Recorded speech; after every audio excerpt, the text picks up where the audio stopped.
He gripped my hand. I can't sleep now. The welcome home banner felt mocking. Havenwood hadn't welcomed me, it had swallowed me whole. 2 degrees and a mountain of debt, all for shelving books in the same library I haunted as a kid. Daniel, bless his heart, was the only bright spot. Always had been. He hadn't changed much. Still gangly, still with that wild, enthusiastic glint in his eyes, and still obsessed with Havenwood's dark corners. "You're back, you won't believe the stuff I've been digging up." He practically vibrated, cornering me behind the reference desk on my second day. "The Billy Carter case. I think I'm close to cracking it. Billy Carter. A name whispered like a ghost story in Havenwood. Vanished in 1958, swallowed by the woods. Never found. Daniel, I'm trying to alphabetize the large print section," I sighed, gesturing at the precarious stack of books. "I don't have time for paranormal investigations." He grinned. "Come on, Sarah. It'll be like old times. Remember our treehouse club? Except instead of spying on Mrs. Henderson, we'll be solving a decades-old mystery." I rolled my eyes, but a flicker of something sparked inside me. Boredom, probably, and a desperate need for anything other than the crushing weight of my failed aspirations. "Fine," I conceded. "But if I end up chasing shadows in the woods, you're buying me a lifetime supply of coffee."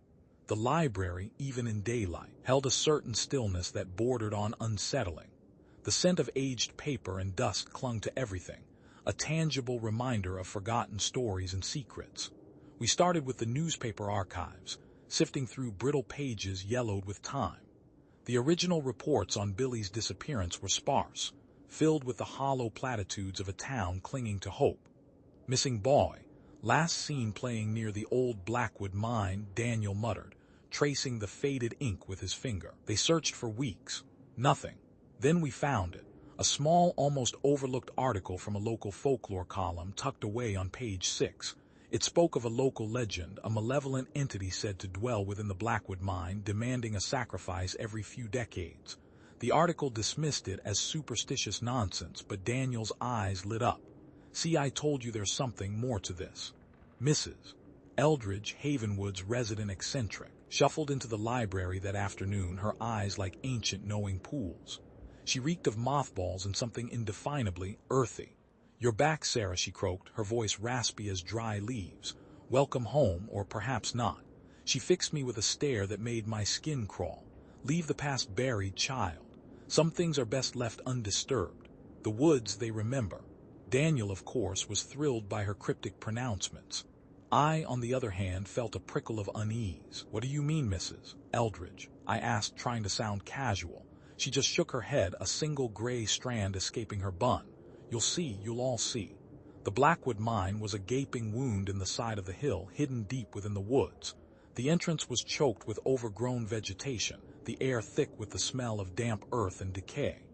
A rusted sign warned of the dangers within, the letters barely legible. "This is insane, Daniel," I said, my voice echoing slightly in the oppressive silence. "We shouldn't be here." "Relax, Sarah," he said, his voice buzzing with excitement. "It'll be fine. We'll just take a quick look around." He produced a flashlight from his backpack and plunged into the darkness. I hesitated, then followed, my heart hammering against my ribs. The mine was a labyrinth of crumbling tunnels, the air heavy with the scent of mold, and something else, something metallic and unsettling. Water dripped from the ceiling, echoing in the vast emptiness. We walked deeper, the beam of Daniel's flashlight dancing across the damp walls. Suddenly, he stopped.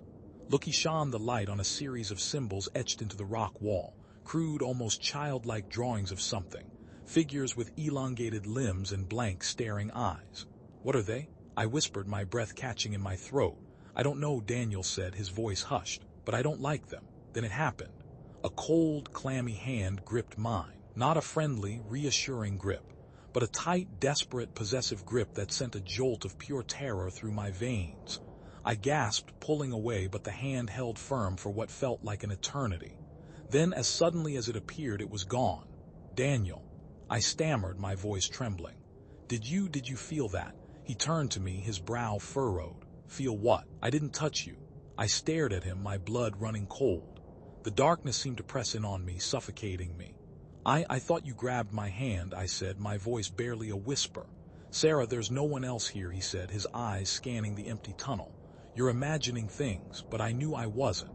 I could still feel the cold, damp pressure on my hand, the feeling of being watched. We left the mine quickly, the oppressive atmosphere clinging to us like a shroud. I couldn't shake the feeling that something had followed us out. That night I couldn't sleep. Every creak of the house, every rustle of leaves outside my window sent shivers down my spine. I kept seeing those symbols in my mind, the blank, staring eyes, and the cold, clammy hand.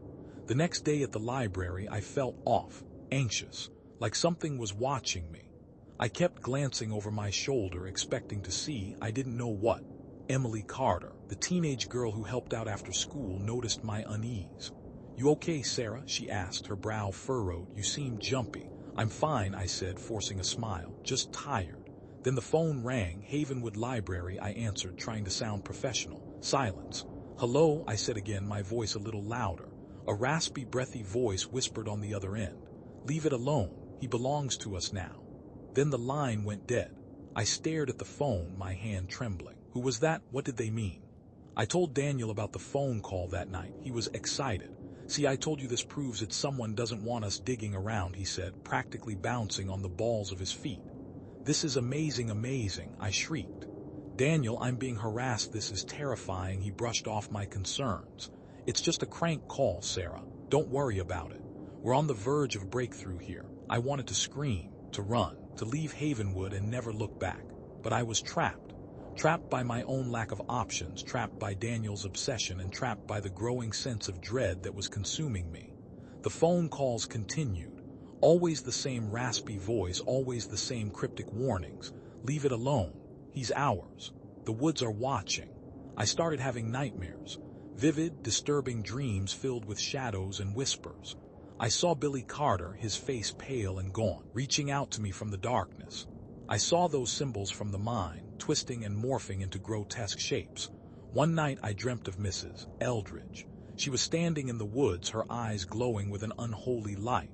She pointed a bony finger at me and whispered, "You can't escape it, child. It's in your blood." I woke up screaming, covered in sweat. Daniel, meanwhile, was becoming increasingly obsessed. He spent hours poring over old maps and documents, convinced he was on the verge of uncovering the truth. He started talking about rituals and sacrifices, about appeasing the entity in the mine. "Daniel, this is getting out of hand," I pleaded with him one afternoon at the library. "You need to stop. This isn't healthy." "I'm close, Sarah," he said, his eyes shining with a feverish intensity. "I can feel it. I'm going to communicate with Billy. I'm going to find out what really happened to him. You're going to get yourself killed," I said, my voice trembling. He ignored me. I decided to do some research on my own. I delved into Havenwood's local history, spending hours in the library archives. I found fragments of old diaries, town records, and forgotten newspaper articles. A picture began to emerge, a dark and disturbing picture of Havenwood's past. The town had been founded in the early 1800s by a group of settlers who had been driven out of their previous community for practicing unorthodox religious beliefs. They had come to Havenwood seeking isolation, a place where they could worship their own gods in peace. But their peace hadn't lasted long. Strange things began to happen. Livestock died mysteriously. Crops failed. People disappeared. The settlers whispered of a malevolent entity that dwelled in the woods, demanding a tribute, and then I found it. A hidden journal, bound in leather and tucked away in a forgotten corner of the archives. It was the diary of one of the original settlers, a woman named Abigail. Her entries were filled with terror and despair. She wrote of dark rituals performed in the woods, of sacrifices made to appease the entity. She wrote of a symbol, a mark that was said to bind the entity to the town. A symbol that was eerily familiar. It was the same symbol we had seen in the mine. Abigail's final entry was chilling. The entity demands a sacrifice. "A young life. We have chosen Billy." Billy, not Billy Carter, another Billy. A young boy who had disappeared in the 1800s. A sacrifice. I slammed the journal shut, my heart pounding in my chest. This was insane.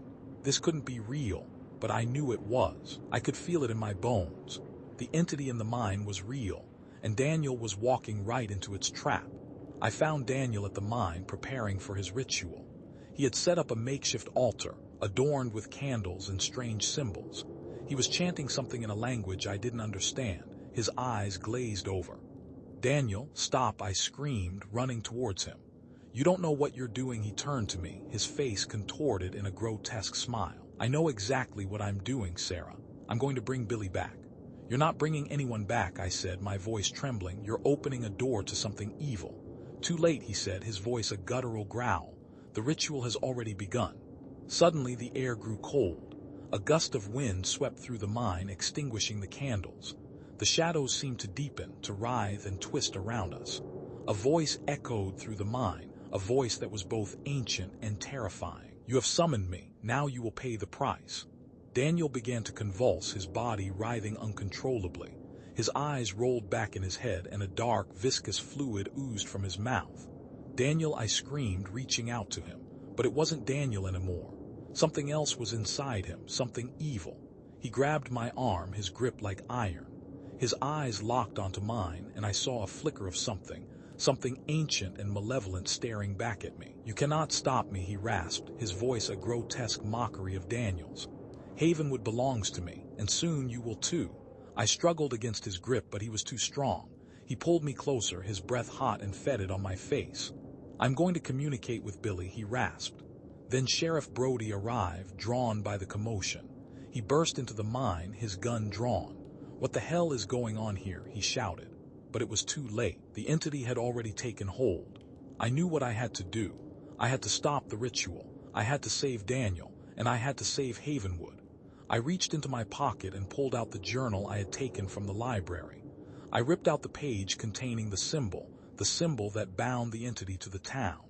"This ends now," I screamed, shoving the paper into Daniel's face. The entity shrieked, a sound that echoed through the mine and resonated in my very bones. Daniel's body spasmed violently, then went limp. The entity was gone. Daniel lay on the ground, unconscious. Sheriff Brody stared at me, his face a mask of confusion and disbelief. What was that?" he stammered. I didn't answer. I couldn't answer. I was too terrified. I looked down at my arm and I saw it. A new symbol etched into my skin, mirroring the one from the mine. The phone rang in my pocket. I pulled it out, my hand shaking. I answered. Silence. Then a voice, raspy and breathy, whispered, "You can't escape it, child. It's in your blood." The line went dead. I looked at my phone. The caller ID read my own phone number. I walked to the edge of the woods and I felt it. The entity's presence still lurking, still watching. It hadn't been defeated. It had only been contained. And now it was inside me.